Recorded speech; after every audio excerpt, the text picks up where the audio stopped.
Hello guys, welcome to Self Help Maths Academy. Today let me discuss about the indefinite integral.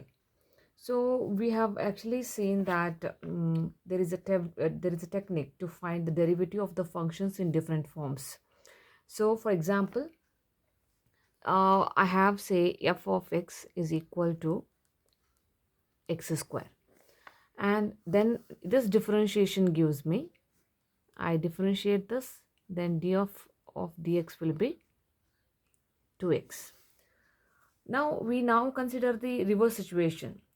For example, if I have been given with the derivative, say df of 1 dx, and the task is to find the function f of x.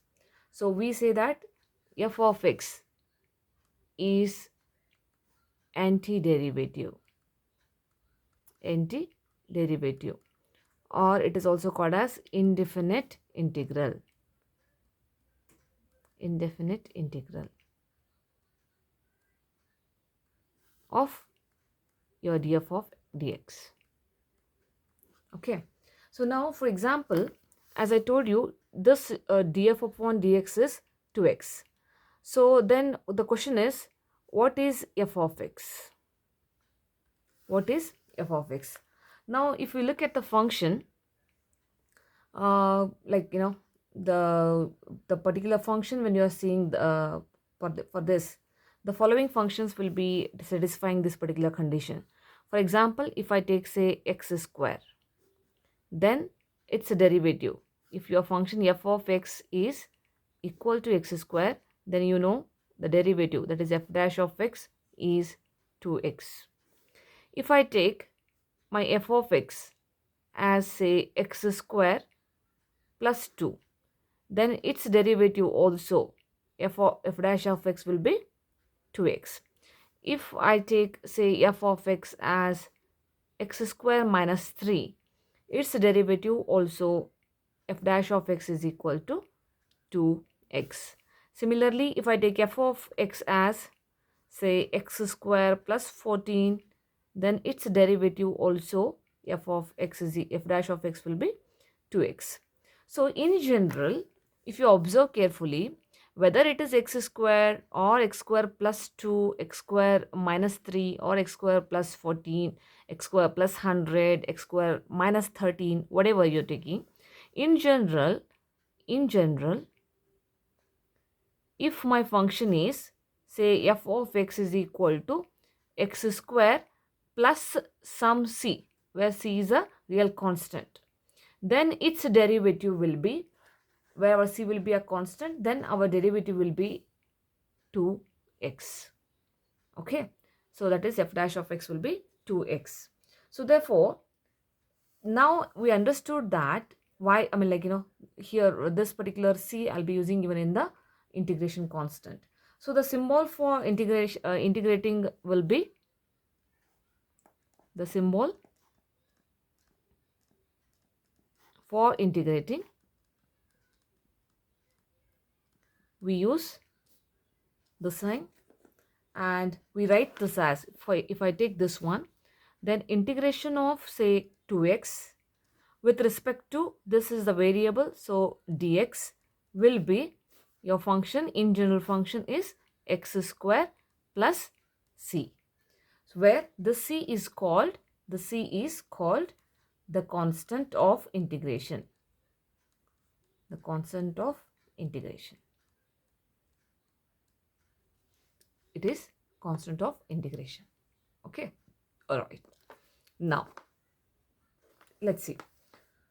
So here, we try to understand in this expression, when you are seeing the expression that between the integral sign and the dx, you can see this is the integral sign, and you have seen here dx. In between this expression, we have got this we call it as integrand,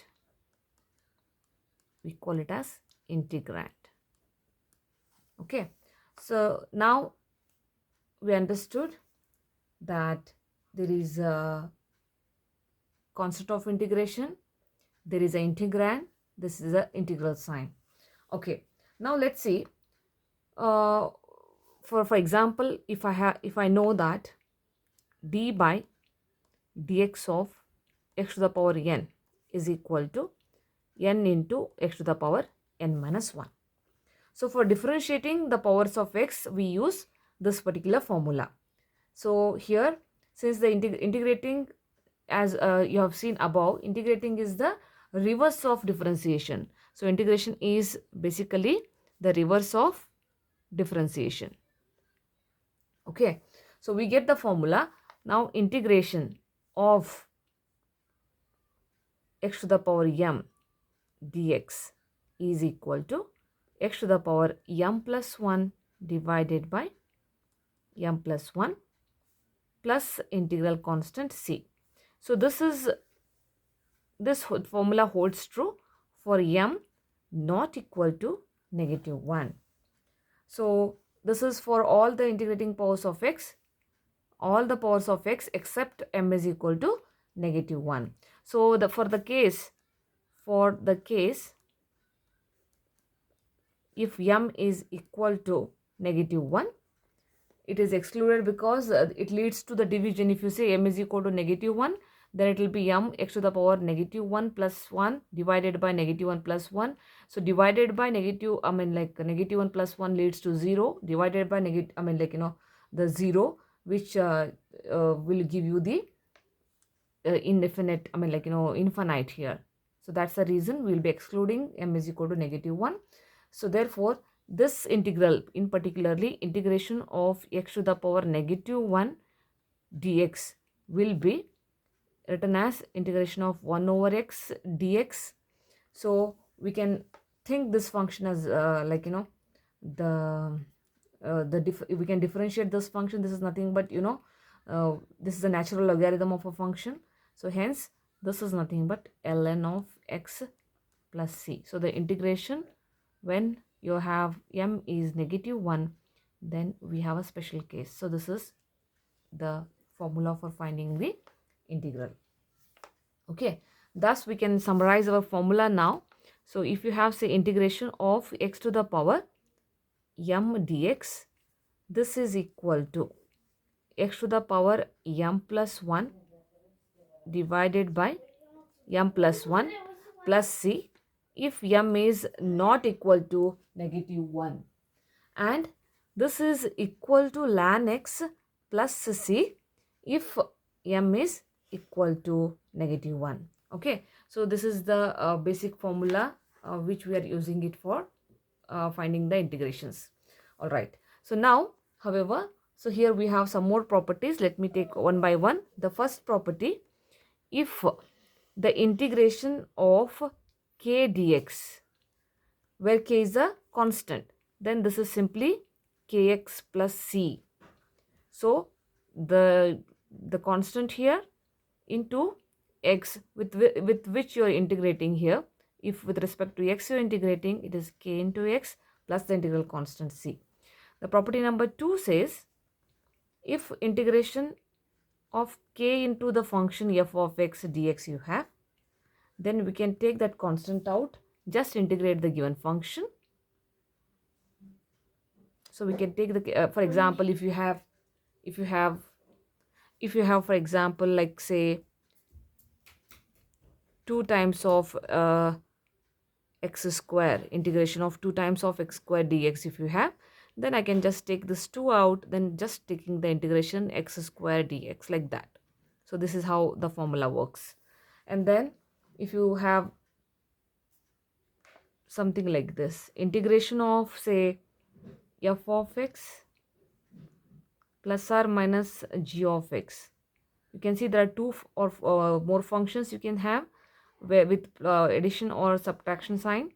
Then you can just separate them individually. You can integrate them, like f of x dx plus or minus integration of g of x dx, like this. So these are certain properties of the integrations. Now we will see step by step some more examples on this indefinite integral. How do we solve the examples on this indefinite integrals? So this is how we will start with the indefinite integral. Thank you.